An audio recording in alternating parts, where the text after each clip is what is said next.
Welcome to Lecture 2 of your PGDE Chemistry course. I'm very glad you have returned, because that tells me you are serious about this profession. In Lecture 1, we built the map of Scottish education. We talked about the staircase from age 3 to age 18, the 2 phases of secondary chemistry, the 4 SQA qualifications, and the 7 key institutions. Today, we are going to walk into the most important room in that whole map. We are going to walk into curriculum for excellence itself, and we are going to spend the next 90 minutes understanding it from the inside out. Now, listen carefully. You do not need to look at a screen. You do not need to take notes unless you want to. I want you to be able to listen to my voice, perhaps while sitting on a train heading to your placement school in Glasgow or Lanarkshire, perhaps while making a meal in the evening, and still understand every single thing I am about to teach you. That is my promise. By the end of this lecture, curriculum for excellence will not be a vague phrase you have heard. It will be a system you understand, a system you can describe to anyone, and a system you can use to plan a chemistry lesson tomorrow morning. Let us begin. Lecture 2. Curriculum for Excellence and the Sciences, Experiences and Outcomes. Learning Outcomes. Dear students, by the end of this lecture, you will be able to do 7 things. First, you will be able to explain what Curriculum for Excellence is, when it was introduced, and why Scotland chose to design it. You will be able to name and describe the 4 capacities that sit at the heart of the curriculum. Third, you will be able to name and describe the 7 design principles that govern how teachers plan learning. Fourth, you will be able to describe the structure of the curriculum across the 8 curriculum areas, the curriculum levels, and the responsibilities of all teachers. You will understand the sciences, experiences and outcomes and the sciences benchmarks, including how they are written and how they are used. Sixth, you will be able to take a single experience and outcome and translate it into a series of chemistry lessons with proper learning intentions and success criteria. And seventh, you will understand the place of significant aspects of learning, profiling, and the BGE to senior phase transition. That is your destination today. Now let us begin the journey. Why this topic matters. Dear students, before I explain a single fact, I want you to understand why this lecture is so important. When you walk into a Scottish secondary school for your placement, every single piece of paper you write, every lesson plan, every observation form, every assessment grid, every report comment, must connect back to curriculum for excellence. If you do not understand the curriculum, you cannot plan a defensible lesson. If your university tutor or your school mentor sits at the back of your classroom with a clipboard, they are not just watching whether you taught chemistry. They are watching whether your lesson reflects the principles, the capacities, and the experiences and outcomes of CFE. So please understand this. Curriculum for Excellence is not a piece of historical paperwork. It is the living constitution of Scottish education. Just as a lawyer must understand the constitution of the country they practice in, you must understand the curriculum of the country you teach in. Once you understand it, you become powerful. You can defend your professional choices. You can plan with confidence. You can speak to parents, mentors, inspectors and colleagues in the same vocabulary they use. You become a Scottish chemistry teacher in the truest sense. Let us now go in. What is Curriculum for Excellence? Dear students, Curriculum for Excellence, abbreviated CFE, was introduced into Scottish schools from around 2010. It was the result of a long national discussion that began in 2002, when the Scottish Government commissioned a major review called the National Debate on Education. From that debate emerged a single, very simple question: what kind of young people do we want our schools to produce? The answer to that question shaped the entire curriculum. CFE was designed as a single, coherent curriculum from age 3 to age 18. Before CFE, Scotland had a fragmented system, with different documents for early years, primary, lower secondary and upper secondary. CFE swept all of that away and replaced it with one continuous curriculum journey. That is why we say it covers the 3 to 18 age range. The same philosophy, the same principles, the same vocabulary applies to a 4-year-old in nursery and to a 17-year-old preparing for advanced higher chemistry. Now please remember this distinction, students. Curriculum for Excellence is not a syllabus. It does not list every fact a child must know. It is a framework, a philosophy, and a set of professional expectations. The detailed content for each subject sits inside 2 layers: the experiences and outcomes for the broad general education, and the SQA Course Specifications for the senior phase. CFE is the umbrella under which all of that sits.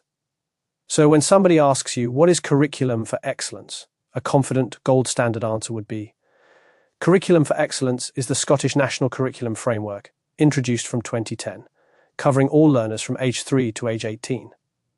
It is built around 4 capacities for learners, 7 design principles for teachers, 8 curriculum areas, 3 responsibilities of all teachers, and a structure of curriculum levels that runs through the broad general education, with the senior phase delivered through SQA Qualifications. Practice saying that sentence aloud. Students, that single sentence is the spine of today's lecture, the 4 capacities, the heart of the curriculum. Dear students, at the very center of Curriculum for Excellence sit 4 short, beautiful phrases. These are called the 4 capacities. They describe the kind of young people Scottish education is trying to produce. Every single thing a teacher in Scotland does every lesson, every conversation, every nurturing word, should serve these 4 capacities. Listen carefully, because you must know these by heart. The 4 capacities say that Scottish education aims to enable every learner to become a successful learner, a confident individual, a responsible citizen, and an effective contributor. 4 phrases. That is, it. Let me unpack each one for you, because behind each phrase lies a richer description. The first capacity is the successful learner.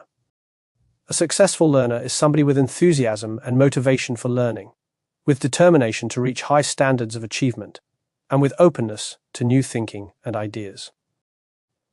A successful learner uses literacy, communication, numeracy, and ICT skills. A successful learner thinks creatively and independently.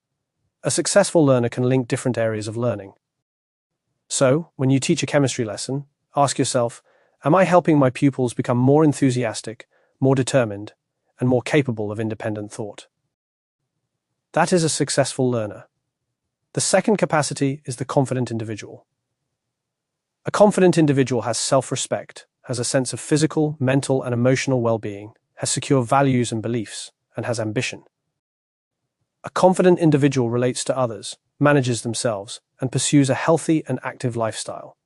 A confident individual is self-aware. So, in the chemistry classroom, when you praise a pupil who got a hard calculation right, when you take time with a quiet pupil who is afraid to ask a question, when you create a culture where mistakes are part of learning, you are growing confident individuals. The third capacity is the responsible citizen. A responsible citizen has respect for others, has a commitment to participate responsibly in political, economic, social, and cultural life. A responsible citizen develops knowledge and understanding of the world, understands different beliefs and cultures, makes informed choices and decisions, and evaluates environmental, scientific, and technological issues. So, when you teach a National 5 lesson on plastics and pollution, or a higher lesson on energy and sustainability, or an advanced higher discussion of green chemistry, you are growing responsible citizens. The fourth capacity is the effective contributor. An effective contributor has an enterprising attitude, has resilience, has self-reliance, communicates in different ways and in different settings, works in partnership and in teams, takes the initiative and leads, and creates and develops solutions. So when you set up a chemistry investigation where pupils plan their own method, work in pairs, troubleshoot a problem, and present their results to the class, you are growing effective contributors. There you have them. Successful learner, confident individual, responsible citizen, effective contributor. 4 capacities. The 4 pillars on which Scottish education stands. A memory technique I want to teach you students is the phrase SCRE, S-C-R-E. Successful, confident, responsible, effective. Some students prefer to remember them as 2 SCs and 2 E's with an R. But I think the simplest is just SCRE. Hold that in your memory. If anyone, anywhere, ever asks you what the 4 capacities of CFE are, the answer is SQA, successful learner, confident individual, responsible citizen, effective contributor. The 7 design principles, how teachers plan. Dear students, the 4 capacities tell us the destination. The 7 design principles tell us how we drive the bus. The 7 design principles are the criteria that every Scottish teacher must apply when planning learning. If a lesson does not reflect these principles, it does not meet the curriculum. The 7 principles are challenge and enjoyment, breadth, progression, depth, personalization and choice, coherence and relevance. 7 words. Let me explain each one carefully because you will be asked about them on observation forms. Challenge and enjoyment. Learning must stretch pupils, but learning must also be enjoyable. Every chemistry lesson should be hard enough to grow a pupil's thinking and engaging enough to keep their interest. So, a flame test demonstration that produces beautiful colors combines both the visual joy of the flames and the intellectual challenge of explaining why each metal ion produces a different color. Breadth. Pupils must encounter a wide variety of experiences. In chemistry, that means not just calculations, but practical work, discussion, modeling, writing, application to real-world problems. A lesson that only consists of textbook questions does not reflect breadth. Progression. Learning must build over time. What a pupil learns at one stage should connect to and prepare for what they learn next. So, when you teach the structure of the atom in S2, you are laying the foundation for the National 5 atomic structure, which lays the foundation for higher periodicity, which lays the foundation for advanced higher orbital theory. That is progression. Depth. Pupils must move beyond surface knowledge. They must be able to apply what they have learned, explain it, justify it, and connect it. A National 5 pupil who can recite the rules for balancing equations but cannot explain why we balance equations has not reached depth. Personalization and choice. Pupils should have meaningful choices in their learning. This may mean choices in topics, choices in how to demonstrate understanding, choices in level of challenge. In chemistry, a pupils which experiment to design or choose how to present their results, a poster, a presentation, a written report. Coherence. Learning must hang together. Every lesson should connect to the lessons before and the lessons after. The pupil should see the bigger picture. So, a chemistry course that jumps from atoms to acids to fuels to plastics with no narrative thread is not coherent. A course that is built around the central idea of what matter is and how it changes is coherent. Relevance. Learning must matter to the pupil. They must see why it is worth their time. So, when you teach pH at National 5, do not start with definitions. Start with shampoo bottles, swimming pools, and stomach acid. Hook the relevance first. A memory technique, students. The 7 principles can be remembered with the phrase CBPDPCR, challenge, breadth, progression, depth, personalization and choice, coherence, relevance. Or some students prefer CBPDPCR. Find the rhythm that works for you and rehearse it until it is automatic. When your tutor says, "Show me how this lesson reflects the design principles," you should be able to point to each one in your plan with confidence. The 8 curriculum areas. Dear students, Curriculum for Excellence organizes learning into 8 curriculum areas. Let me name them, because chemistry sits inside one of them and you must understand its place. The 8 areas are expressive arts, health and well-being, languages, mathematics, religious and moral education, sciences, social studies and technologies. Chemistry, as you would expect, sits within the sciences curriculum area. The sciences curriculum area in CFE is organized into 5 organizers, which are planet Earth, forces, electricity and waves, biological systems, materials, and topical science. Chemistry content lives mainly within the materials organizer, but it also appears in planet Earth for topics such as the water cycle and the composition of the Earth, and in topical science for current scientific issues. Some chemistry content also appears in biological systems when you teach things like respiration or photosynthesis chemistry. So, when you plan a PGDE chemistry lesson, you are most often teaching from the materials organizer, but you should be aware of the connections across the other organizers. That is part of breadth and coherence, the 3 responsibilities of all teachers. Dear students, this is one of the most important features of Curriculum for Excellence, and it surprises some new PGD students. In Scotland, 3 areas of learning are not the responsibility of specialists alone. They are the responsibility of every single teacher, regardless of subject. These 3 are literacy, numeracy, and health and well-being. That means you, as a chemistry teacher, are also a literacy teacher, a numeracy teacher, and a health and well-being teacher. Let me explain. Literacy across the curriculum. Every lesson involves reading, writing, listening, and talking.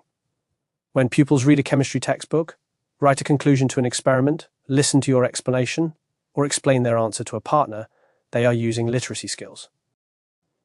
You must support those skills.